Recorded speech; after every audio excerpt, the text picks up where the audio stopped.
Techdrenaline with Techdrenaline, and today we're going to be doing the long-awaited iPhone 5 review. I know I've been talking about it for a long time now, but I've finally done it, so let's do this.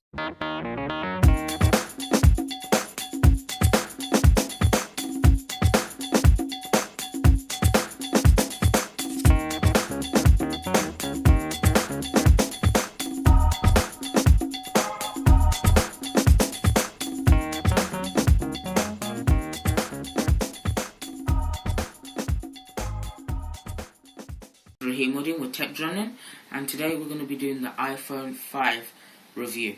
Firstly, it's going to be split into 4 categories.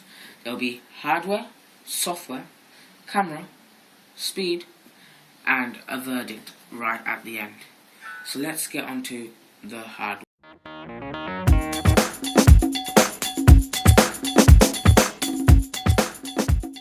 Let's do the hardware then. So let's have a look around the phone. Firstly, let's look at the screen. On the screen we have a 4-inch Retina display with the 1.2 megapixel in the middle now, and the sensor near the speaker. You can see the black over the white because there's a massive contrast. On the black one, there's no contrast, so it does look much more nicer on the black one. However, overall I think the white one does look better. So on the top you have the sleep and wake button.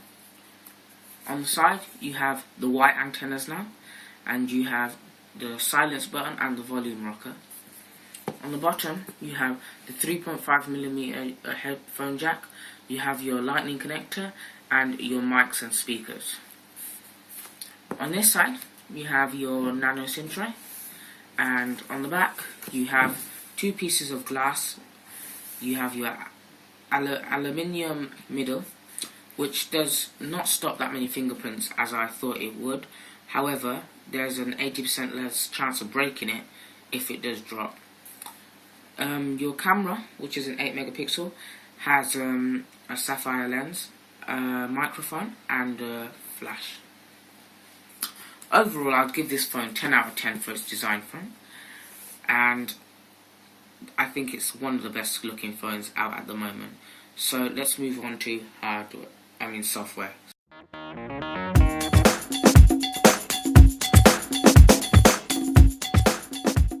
The software then. Let's start with the capabilities. So remember, this one is on 4G network, so it's much more faster compared to other phones.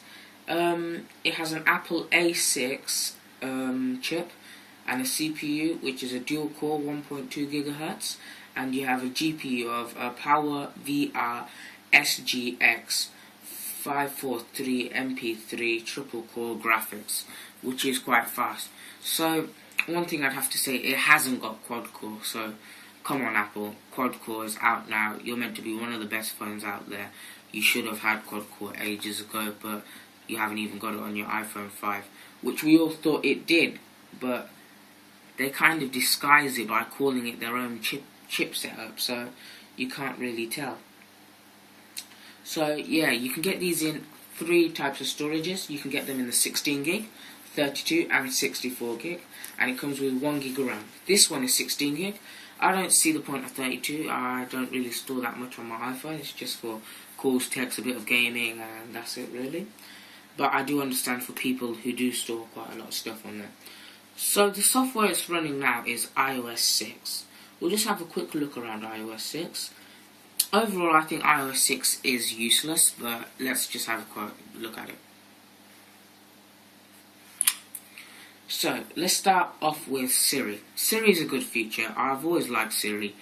It does stuff if you use it properly, but if you just use it for messing about, yeah, there's no point of getting it. So let's just ask it a real question. What was the Arsenal score this weekend?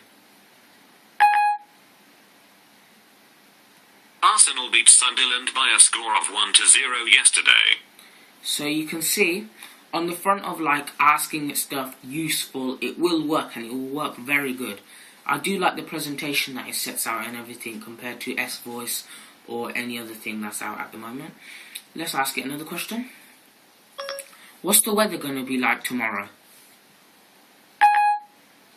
Kinda cold and wet. So yeah, it does be a bit sly and witty. It asks it it replies in its own way, and it does show you a nice presentation of the weather. So overall, for Siri, I'd have to give it 10 out of 10 because I think Siri alone does make iPhone. It made the 4S, and there's no other feature on this phone, on the iPhone 5, that's that particularly great. So I'd have to give it to Siri again. Now, let's look at a failure of iOS, which I like to call the maps. You can see I've replaced it with Google Maps, but it should be here somewhere. There it is. So Maps, I've got to say, is a failure for iOS because the amount of roads they have on it is very little compared to others. I mean, overall it has everything, but as you can see, it's not a detailed enough map. The map's actually very useless. If you see this compared to something like Google Maps, it's completely useless. I mean, you do have your 3D and your satellite, but the satellite's very dim out, and there's a point where it can't get to anymore. While on the Google Maps, that would have turned into Street View, and you could have had a really nice look at it.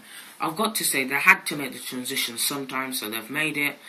Just like Google. Google was like this once upon a time. They have developed better, so maybe Maps next time will develop better. But overall, I wouldn't give Maps 10 out of 10. I'd have to give it 4 out of 10 maximum. I mean, there is turn-by-turn navigation, which is quite nice. So let's just start that up. Starting route at Aventry. Head southwest on Mill Lane. So that's one good thing. It has got turn-by-turn navigation, which you can get on Google Maps, but it's nice to be built in the phone, and it does work with Siri as well. Another thing, let me just turn that off. That won't turn off by itself, will it? Another thing of iOS is the music. So the good thing about the music, I haven't got any music saved on this because I don't really use this for music, but it can access music through your iCloud on any other device you've got, which is different to iOS 6 apparently. I thought you could already do that, but apparently so. So that's one okay thing about it, nothing major. You've got FaceTime, so now you can make your FaceTime calls over cellular network, which is really good.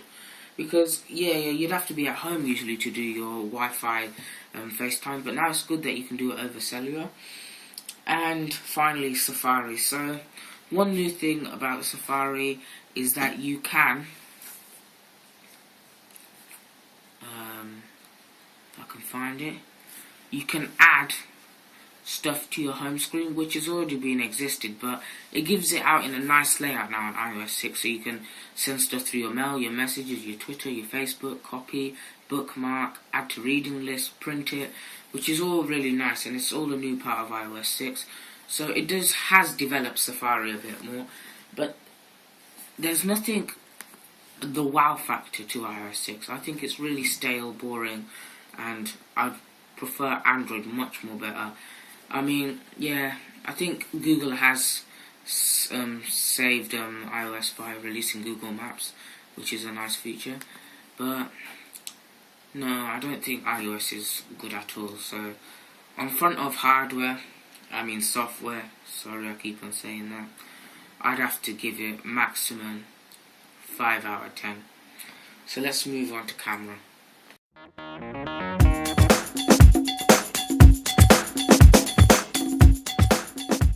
On to camera in our review. So the iPhone's camera has an 8 megapixel 3264 by 2448 pixels, autofocus, LED flash, simulated HD video and image recording, touch focus, geotagging, face detection, panorama and HDR. It has video of 1080p at 30 frames per second, with LED video light, video stabilization, geotag and check quality. And at the front we have a 1.2 megapixel 720p camera at 30 frames per second, face detection, FaceTime over Wi-Fi or cellular can be used over this as well. So let's have a quick look at the camera setup. See, at the front you have a quick way to get into the camera, which is quite convenient. Say you want to take a snap really quickly. The actual setup of the camera is very simple. If you can see, you have the camera logo here. You have the button to go to all your previous photos, which is really good. That's the camera. You have here a little toggle to move to video, and then move back to camera, which moves very smoothly. You have here the flash on and off. You have your options up here to turn to HDR and panorama, and here you have your camera to go to front facing camera. So we just turn that back to normal camera. So let's test out the 8 megapixel camera. So I'm going to take a picture of something that I have down here, and I'm going to put my case on just so if it falls it won't break.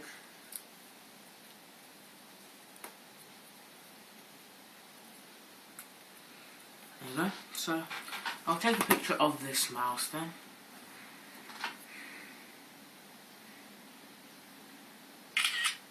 There you go. So it was a very quick time to take the photo, which is always good. Now let's go check that photo then. So voila, there's the photo.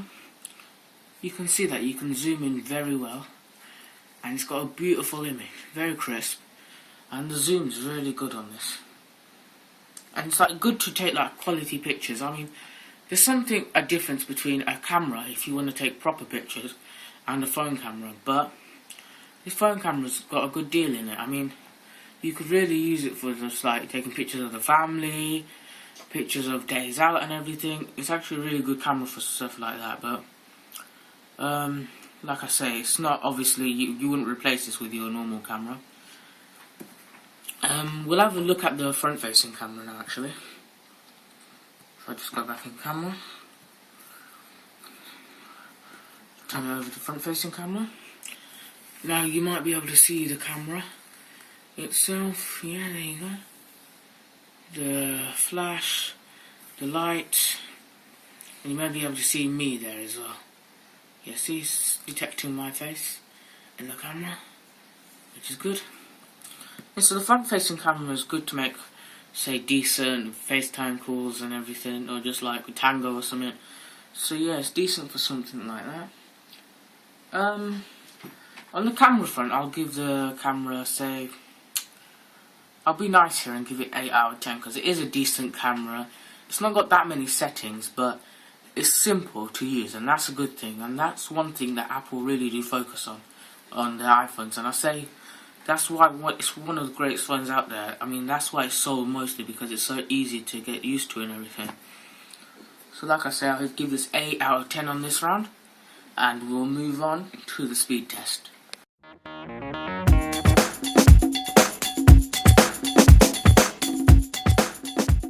Now let's move on to the speed test. So I just got the speed test out. Just let that load up. So I'm connected it to my local Wi-Fi, and we're just going to see the speeds that you can produce with the new quad-core chip.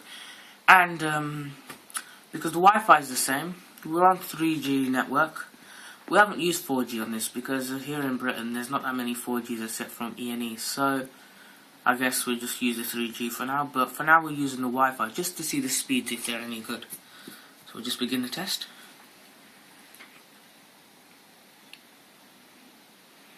Now, see, it's reaching up to 20 megs, which is really good. Now, you can see on one hand it's because of my speed of our BT Infinity, but on the other hand, the speed of the phone does help quite a lot, and I think that was rapidly fast. So we'll just see the results on that. Yeah, so you just see the results there. You got 23 megaseconds, which is really good. 0.79 megabits per second. And the connection wasn't that good as well, because this is quite far away from the router.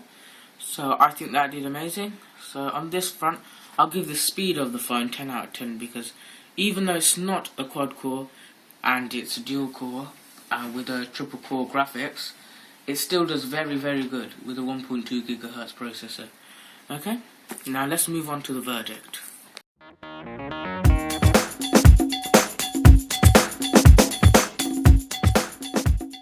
Let's do my verdict.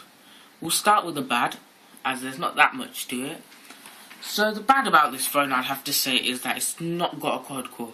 While they tried to fool us with it had some sort of quad core, because we all expected it, and we only actually noticed afterwards, because they disguise it with their name as an Apple A6 with a dual core 1.2 GHz and a tri-core graphics. So we did kind of get fooled a little bit into it, but yeah, it's got a dual core, but it does run very, very smoothly, I have to say. The amount of cores that Androids need, any other phone, like an iPhone or a Windows phone, we could do the same stuff with dual core. So on that front, it's alright, but we were really expecting a quad core from Apple, because Apple being one of the leading brands, you'd expect them to have quad core, but I guess it didn't happen.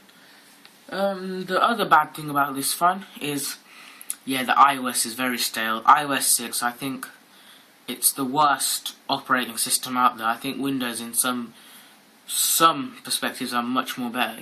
They might not have the same wide variety of apps, but their actual iOS experience is much more fun and more interactive, and I enjoy that one much more better than this one. Another thing is,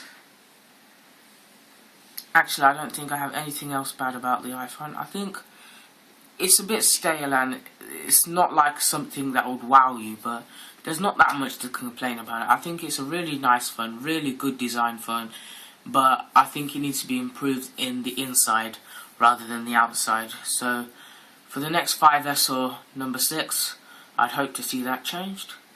The good about this phone is that even though it has a dual core, it's very, very, very fast. Let me tell you that. You won't be disappointed with it. The design of the phone is beautiful, I have to say. I think it's one of the best designed phones out there. You can see the S3 and the Note. They look nice, but they're made out of plastic, and you know, it's not the best quality. While you know Apple, it'll give you a quality product every time, and that's one thing I can always trust from them, and I like that. I have to say Siri's quite good as well. That's one feature that made the 4S, and I think it made the 5 as well, as the iPhone 5 didn't have anything else spectacular about it. And that is up to date. Really, then if you are a contract person who buys every iPhone, you'll be happy with this for the next 2 years, or at least the next year. Try and get the iPhone 6 if you can, or move to S3 or Note 2 if you can. But if you are with a deal with the iPhone 5, you'll be happy because it's a really good phone, and I can't really fault it that much.